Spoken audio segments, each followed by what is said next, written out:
And together, you and I can rule the galaxy. Make things the way we want them to be.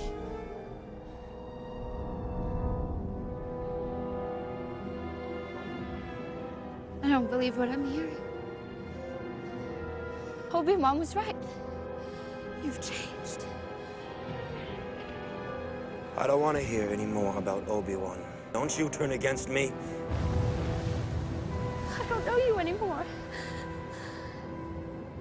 Anakin, you're breaking my heart. You're going down a path I can't follow. Because of Obi-Wan. Because of what you've done. What you plan to do. Stop. Stop now. Come back. I love you. Liar! No.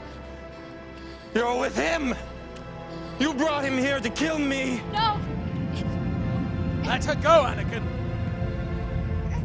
Anakin. Let her go.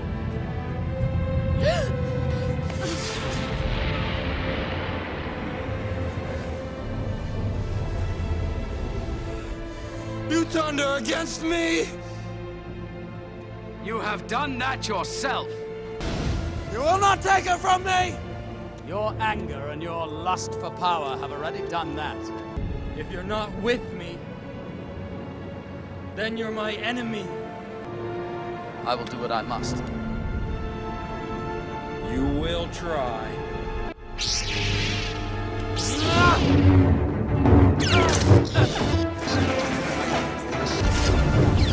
Alright, hello everyone. Today I got the, I'm gonna read my own, I guess, fanfiction. I wrote down my fixes for how I'll write for, or fix Adam and Blake in RWBY. So that will be fun. So I wrote this down on my phone. So, yeah, it's been a while since I check on what I wrote, so this could be a fun experience for the both of us, to be honest with you. So let's just get this started. Volume 1 dash. Blake helped. This is what it looks like. Blake helped defend Velvet from Cardin. This is from Volume 1, from when she was bullied. Blake go up to his door to apologize, but he laughs and thinks less of her because she's a faunus and she needs help from others to protect her back when dealing with him. Blake makes a deal with Cardin about killing the most grim wins with greater respect. Okay, so what I wrote down is like, since she can't like stand up for herself and like talk it down, she's gotta place the bets. Now, I don't know. This is Now I don't know if that will make sense for her character to do, but I think it's like what I'm trying to write is that I think someone is, let's just say Cardin's buddies, just say was making bets, who's the best winner gets all the fame or whatever, so, or respect, and Blake take it to defend Velvet's, you know, identity and stuff like that, or like to just defend her in general, just, you know, stand up for herself. So it was like, okay. So that's what I wrote.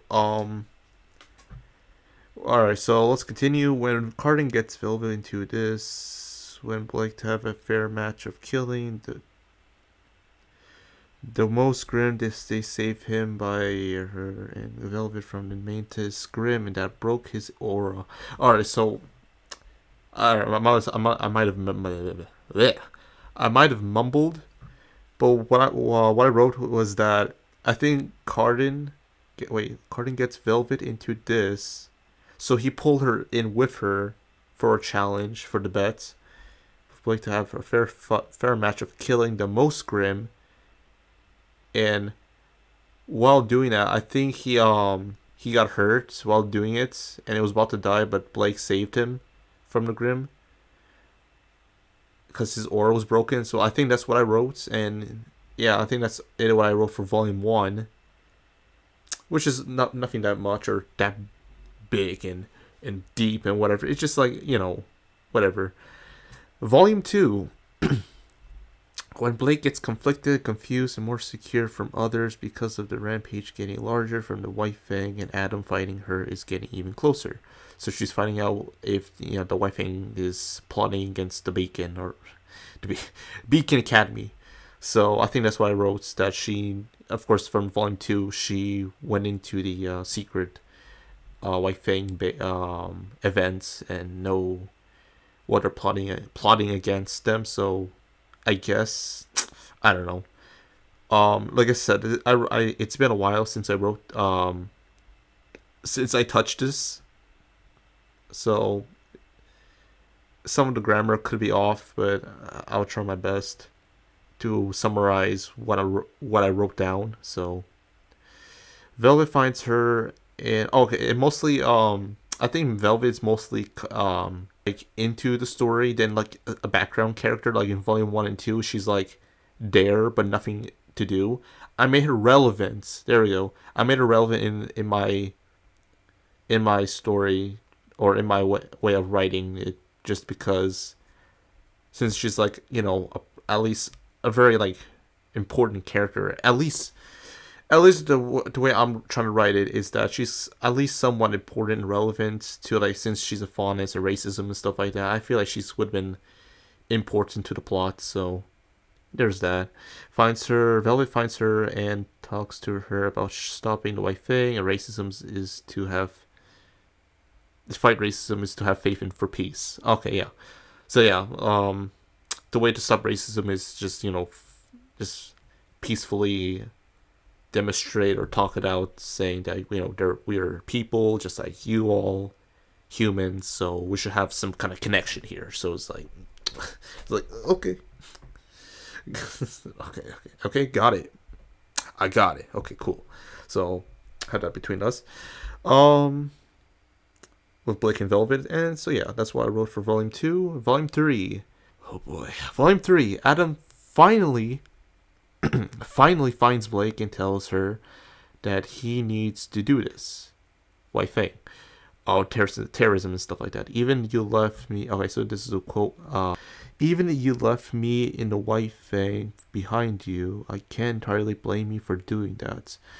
But what you did was risky and personal. That I have to do my duties for my leader, as a leader, or for my leader. It doesn't matter. It's confusing. And Blake tells Adam to not have your hate and revenge in the front line of your pain. That you do have a choice to be the better person in the path you're leading on. Could be the death of you and your people. Okay. Like I said, grammar, I don't know if I get it, but I don't know. One more. After Yang lost her arm, Blake stands up for herself with confidence and knocked Adam's weapon away, telling him to move on. Or move on. Or so it's just saying that Blake defeated Adam by pushing his sword away. And I'm guessing the Grimm came in and that distracted him for not, stabbing or killing Yang and Blake. So he's distracted fighting the Grimm while they both escape. So I think that's why I wrote down in volume 3. The way this the stabbing thing that Adam always tried to do, and Blake her semblance escaped. Like every time he tried to stab her, she escapes with her power, with her semblance, of course. And it's like, it's not gonna work. Like, here's the thing I don't understand with her semblance. So whenever she looks, she teleports, right? Well, whenever she's off the hook, let's just say she's distracted, she lost her balance and she got knocked off. She loses her aura. She loses her aura, and it's like, okay, so if she's on her toes of all time, then she's untouchable. Like, it's kind of overpowered. So I never liked that approach, so that's why I didn't put that there. So yeah, alright, volume 4. Blake invites Sun to see her family. Okay, she's way more approachable. I might have to change that. Blake invites Sun. I'll see about that. Like I said, again, it's been a while. I think it's like 2 years since I wrote this. So this is like a old 2 year old story I wrote down on my phone. Family home in an island where she tries to help her parents and others get proper fundings for resources and supplies for themselves to live freely from racism, wars from humans. That's why she joins the White Fang for rights and payments for her broken home and her parents' desperately needs for repairs. Alright, so I made him homeless or very like broke.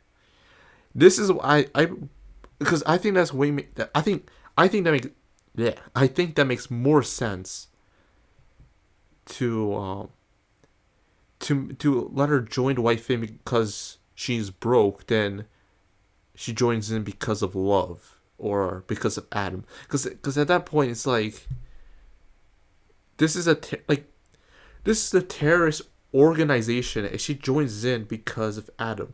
But everything else, it's been like, like racism, discrimination.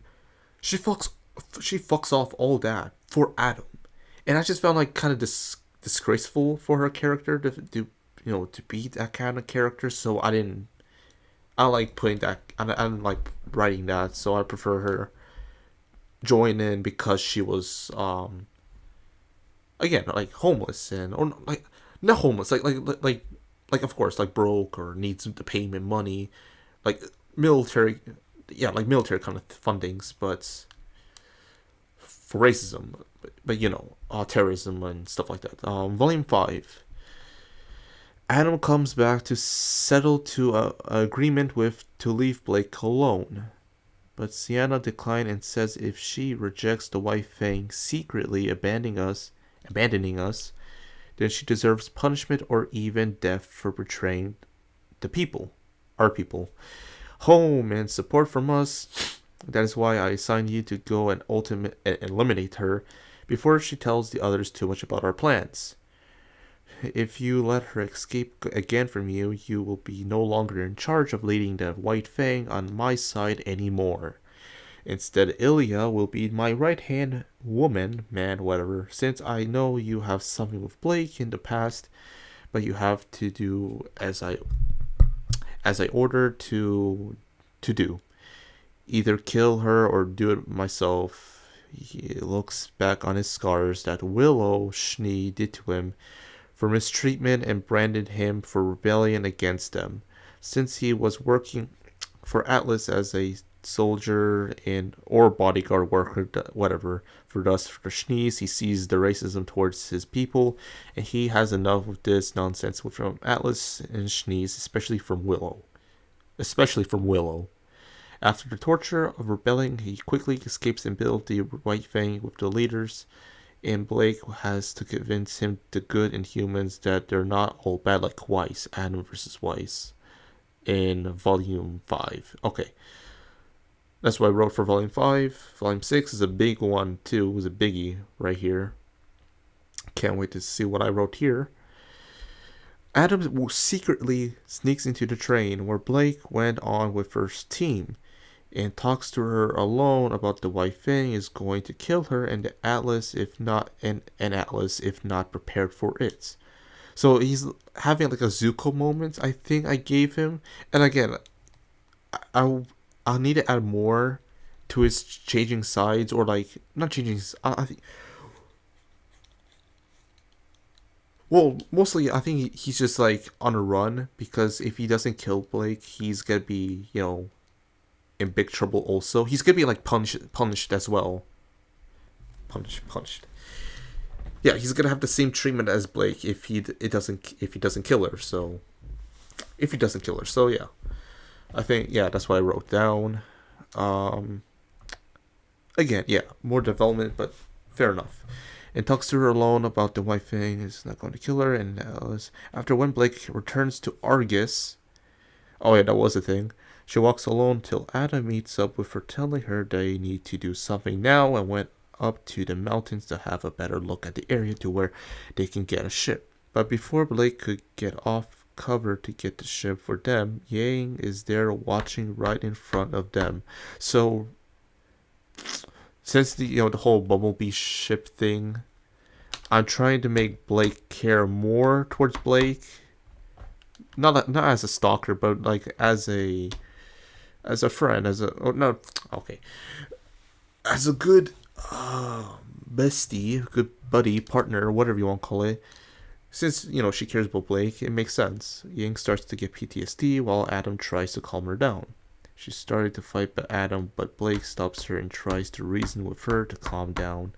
But too late, Raven felt her daughter in pain, so she came out from the portal and fights Adam to a 1v1 duel to the death.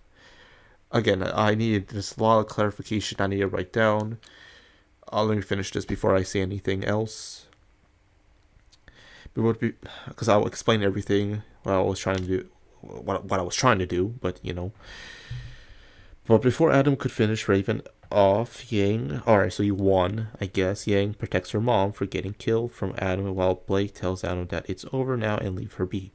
Or Adam lost the Raven and about to kill him off. Blake protects Adam, tells Raven to stop, that he has enough, or he had enough, and Yang tells her mom to cool it. Cool it, man. Okay. After the fight, Blake explains everything to them about the about the plan to stop the White Fang from bombing Atlas, or whatever. Demolishing Atlas. Raven gets an idea and leaves with Adam to the portal for reinforcements and ships, while Blake and others has to get a ship quickly and stealthily. I can't say this word. Stealthily. Why is it written like that? Stealthily as possible to get to Ironwood. Well then, okay. So yeah. All right. Let me finish up with Volume 7 before I go on. Volume 7: White Fang vs. Atlas vs. Salem. Adam temptation for killing the Shnees. Freeing the slaves from the prisons. Ilya and Banesaw fighting Adam, Blake, Sienna versus Ironwood, Tyrion versus RWBY versus Crow. And RWBY lost her eye from Crow and wears an eye patch.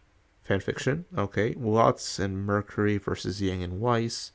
Neo betrays Cinder, killing or trapping her, and so she could get her answers from the lamp herself, but Emerald stabs her and takes the lamp for herself, leaving her out lumped, bleeding, and broken. Salem joins the battle to deal with Osmond, Lionheart, and Ironwood. Yeah, a lot of things going on there. So, that's Volume 7, by the way. I didn't write anything for Volume 8 because I had enough, and yeah. So, literally, of course, what the whole point of this, me fixing this was to fix Blake's issues and Adam's issues. I don't want to make Adam an abusive asshole, and that's all he is. And I feel like that's kind of boring. It's just kind of like, that's not how abusers are. Like, they're not gonna fucking, like, sure, they can be obsessed and shit like that, but like, that's like a whole different territory. It's like of like incel or obsession. But in this one, in this case, it doesn't seem like that, or for me, it doesn't feel like that he's like the abusive / obsession type of guy. Because I feel like he respects and wants to bring right and justice for Faunus by fear and all this other stuff, because he's been through shit from the Shnees and Atlas, all those other stuff. So I was like, I want to do that for him, and after he's find out about Sienna seeing that he is secretly or just like not wanting to kill Blake, then Ilya or Banesaw will be her right hand man, woman, whatever, since Adam is not, loyal for her. So that's why he's on a run to find Blake, to find the good and find the rights and stuff like that. I think that's what I was trying to write down. is that he's like having a Zuko moment, trying to find what is right, what he needs to do, some kind of redeemable qualities to him, or redemption arc. Maybe, I'll see.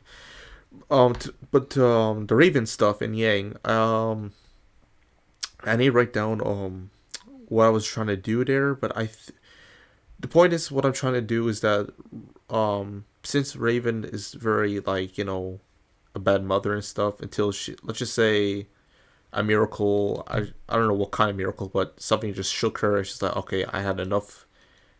I can't let my daughter be in pain anymore, or I think don't want her, because since she saved Yang from the train of Volume 2, I feel like she would have saved her again by Adam.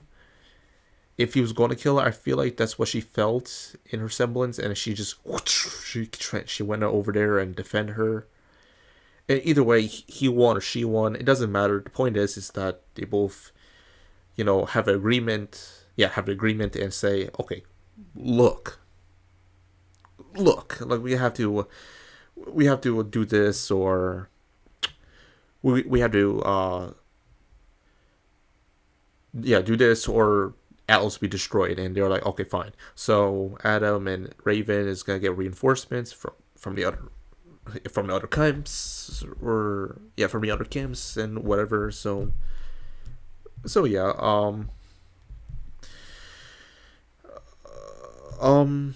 since and then Blake and Yang will be with the others going towards Ironwood and stuff like that.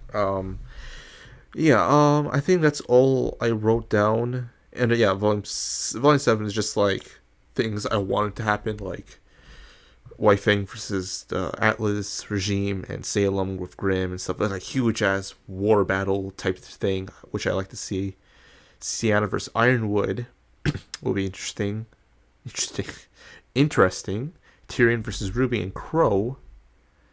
And Ruby loses an eye, which means she had to be more careful this time, because she got lucky because of Crow was there. But since she's battling with confidently with Tyrion, with Crow to fight Tyrion, I guess this time, since Crow thinks she can handle it, his bad luck charm caused it, or like he actually had a good opportunity to get a good cut on her eye, since let's just say Crow was like defeated or pushed to the side and Ruby and Tyrion are fighting 1v1. I think that would have made sense, but we'll see. Watts and Mercury versus Yang and Weiss. I think that would be a bit of an interesting fight off between them. Neo betrays Cinder, and Emeralds betrays Neo, or just say, or not betrays. I think like backstabbed her while she wasn't looking. I think that really left her hurt and bleeding and stuff like that, which would have been interesting to look at if that actually did happen, since Emerald loves Cinder. So trying to make sense out of it with that ship. Let's see here. The lamp herself. Hold on. And Salem joins the battle, deals with Osmond, Lionheart, and Ironwood. Like I said, there's a lot of things I would have written in Volume 5, but I mainly focusing on Adam and Blake, so I didn't have time to, or didn't want to, deal with the Lionheart situation. Let's just say he's let's just say he's alive, and they kill the Grimm and get Watts out of out of the situation, so we could kick him out. Yeah, kick him out of there, and just he's in charge again. But why would he come? Yeah, I don't know. Yeah, I think that's all I wrote down on my phone. Yeah, I think that's all I wrote down. I'll show you. I didn't write anything for Volume 8, just because I'll show you. It's because of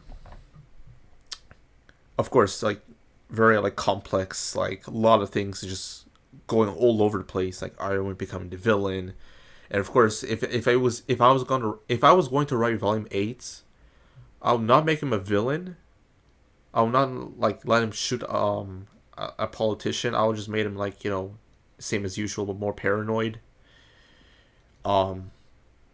They somehow, I don't know. It's so much things going on in Volume 8. I hate it. I just hate it so much. I do not like Volume 8 at all. That literally, I think that's just literally what fucks up everything about RWBY in general, if I'll be honest. And I think same goes to Volume 9 if that ever comes out for next year. So yeah, like, honestly, I think that's all I needed to say. I think I'm done. So yeah, if you like this video, give it a like, and I'll see you. I'll see you guys later. Bye. There's a movie theater. Where? There's Where? a movie theater. Where? Let's watch a movie. Where? Ah! Why are you doing this? I did nothing! It's so funny.